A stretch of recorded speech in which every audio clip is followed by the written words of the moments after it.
नमस्कार दोस्तों, आपका स्वागत है कार्तिक कर्मा में। भादो की कृष्ण पक्ष की द्वादशी को वत्स द्वादशी और बच्छवारस के नाम से जाना जाता है। धार्मिक मान्यताओं के अनुसार बच्छवारस के दिन गौ माता की पूजा करने से संतान सुरक्षित रहती है, उसकी उम्र लंबी होती है। बच्छवारस कब है? शुभ मुहूर्त, पूजा विधि और उपाय।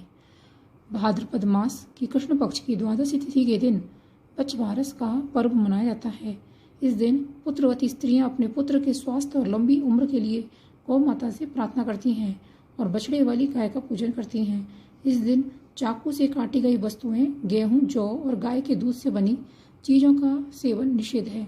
एक दिन पहले ही रात्रि को बच्छवारस के लिए मूंग, मोठ, चने और बाजरा भिगोकर रख दिया जाता है, जिसे भिजोना कहते हैं। इस वर्ष बच्छवारस की पूजा एवं व्रत 11 सितंबर 2023 सोमवार के दिन किया जाएगा। बच्छवारस क्यों मनाते हैं? हमारे आराध्य श्री कृष्ण को गायों से बहुत प्रेम था। उन्होंने गौ सेवा के महत्व को लोगों को बताया और गाय को माता कहकर उसकी पूजा को प्रतिपादित किया। भगवान श्री कृष्ण स्वयं गायों की सेवा किया करते थे। उनके गायों के प्रति इस प्रेम को देखकर स्वयं कामधेनु ने उन्हें बहुला गाय का रूप लेकर नंद बाबा की गौशाला में स्थान लिया था। भगवान श्री कृष्ण का एक नाम गोपाल भी है। एक दिन पहली बार भगवान श्री कृष्ण गायों और बछड़ों को चराने के लिए गए थे। माता यशोदा ने श्री कृष्ण को खूब सजा धजा कर पूजा पाठ कराकर इस दिन गाय चराने के लिए भेजा था। इसके साथ ही उनके बड़े भाई बलराम भी थे। श्री कृष्ण उनके साथ गायों और बछड़ों को लेकर चराने गए थे। इस दिन सब लोग गौ पूजा करके भगवान श्री कृष्ण द्वारा दिए गए गौ सेवा के संदेश को सम्मान देकर इसे एक पर्व के रूप में मनाते हैं। बच्छवारस की पूजा कैसे करें? बच्छवारस की पूजा विधि। बच्छवारस के दिन पुत्रवती स्त्रियां व्रत रखती हैं, गाय बछड़ी की पूजा करती हैं। बच्छवारस से एक दिन पहले रात्रि को बच्छवारस के लिए मूंग, मोठ, चना, बाजरा भिगोकर रख लें। फिर प्रातःकाल स्नान करने के बाद पूजा से पहले उसे कढ़ाई में छोंककर पका लिया जाता है। व्रत करने वाली स्त्री को बच्छवारस के दिन प्रातःकाल स्नान करके नित्य क्रिया से निवृत्त होकर स्वच्छ कपड़े पहनने चाहिए। यदि आपके घर पर बछड़े वाली दूध देने वाली गाय है तो उसे बछड़े के साथ स्नान कराएं। फिर गाय और उसके बछड़े को नया कपड़ा उड़ाकर हल्दी चंदन से तिलक करें, फूलों की माला पहनाएं, संभव हो तो उसके सींगों को सजाएं। उसके बाद तांबे का बर्तन लेकर उसमें पानी भरें, उसमें तेल, इसके बाद में गाय माता की खुर पर लगी गाय बछड़े मस्तक पर टीका लगाएं, पैरों के खुर पर जल डालें, माता की आरती करें। यह भीगे चने, मूंग, मोठ, बाजरा गाय को अर्पित करें। गौ पूजन के पश्चात बच्छवारस की कहानी सुने। व्रत करने वाली स्त्री को भिजोना, भीगा हुआ मूंग, मोठ, बाजरा और चने पर पैसे रखकर अपनी सास या जेठानी को पैर छूकर दें। बच्छवारस के पूरे दिन व्रत रखकर रात को अपने इष्ट देवता का ध्यान और पूजा करके भोजन करें। इस दिन भोजन में गेहूं और जौ नहीं खाया जाता, न ही गाय के दूध से बनी किसी वस्तु का सेवन किया जाता है। साथ ही चाकू से भी कुछ नहीं काटना चाहिए, न ही चाकू से कटी हुई किसी वस्तु का सेवन करना चाहिए। इस दिन सब्जी भी काटना वर्जित है। अगर आपके घर पर बछड़े वाली गाय ना हो तो आपके घर के आसपास जहाँ भी बछड़े वाली गाय हो वहाँ जाकर इसकी विधिवत पूजा करें। पूजा के बाद दक्षिणा भी रखें। यदि आपको बछड़े वाली गाय ना मिले तो आप यह पूजा कर सकती हैं। उस परिस्थिति में गीली मिट्टी से गाय और बछड़े की प्रतिमा बनाकर उपरोक्त विधि से भी उनकी पूजा कर सकती हैं। बच्छवारस की कहानी प्राचीन समय की बात है। एक गांव में एक सास और बहू रहा करती थी। सास बहुत ही धार्मिक थी। नित्य प्रतिदिन मंदिर जाना, पूजा पाठ करना, गौ सेवा करना यह उसकी दिनचर्या का महत्वपूर्ण काम था। उसकी बहू भी बहुत आज्ञाकारी थी।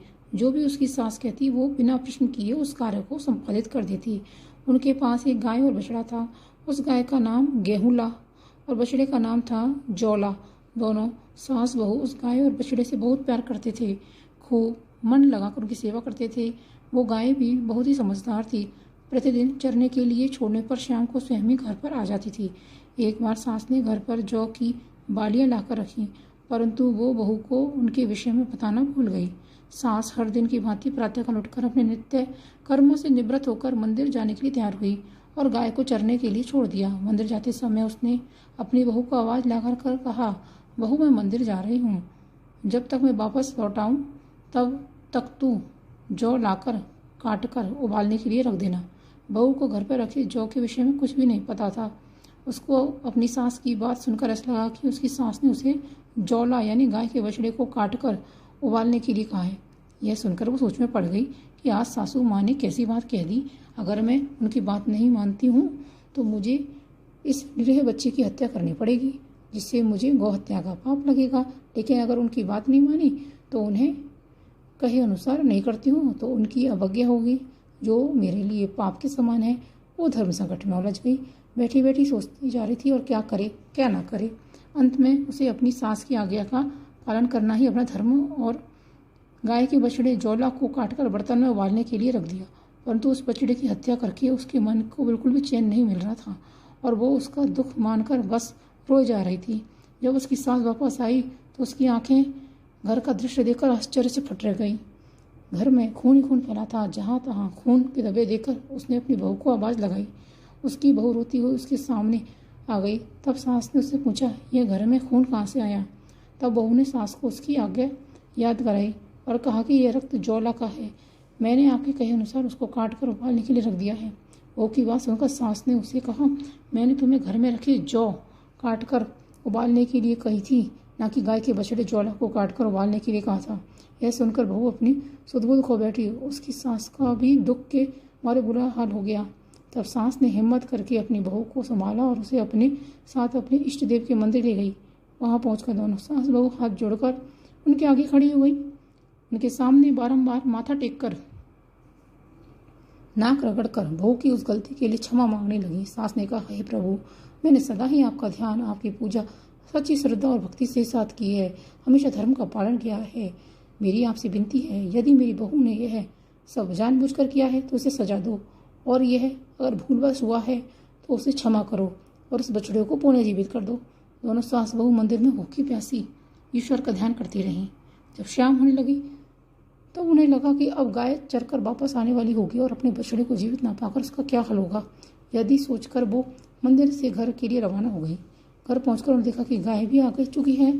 सास बहू आगे के बारे में सोचकर भयभीत हो रही थी। तभी जैसे ही गाय रंभाते हुए घर की तरफ बढ़ी, उसका बछड़ा घर के अंदर से दौड़ता हुआ अपनी माँ के पास आ गया। यह देखकर सास बहू दोनों विस्मित हो गईं और बार बार ईश्वर का धन्यवाद देने लगी। तब उन्होंने घर आकर उस गाय और बछड़े की खूब सेवा करी। तब से स्त्रियां अपनी संतान की रक्षा और लंबी आयु के लिए बछवारस का व्रत और पूजा अर्चना करती हैं। दोस्तों, अगर आपको यह जानकारी पसंद आई है तो चैनल को सब्सक्राइब अवश्य कर लें। वीडियो को लाइक शेयर कमेंट करना ना भूलें। मिलते हैं अगले वीडियो में। धन्यवाद।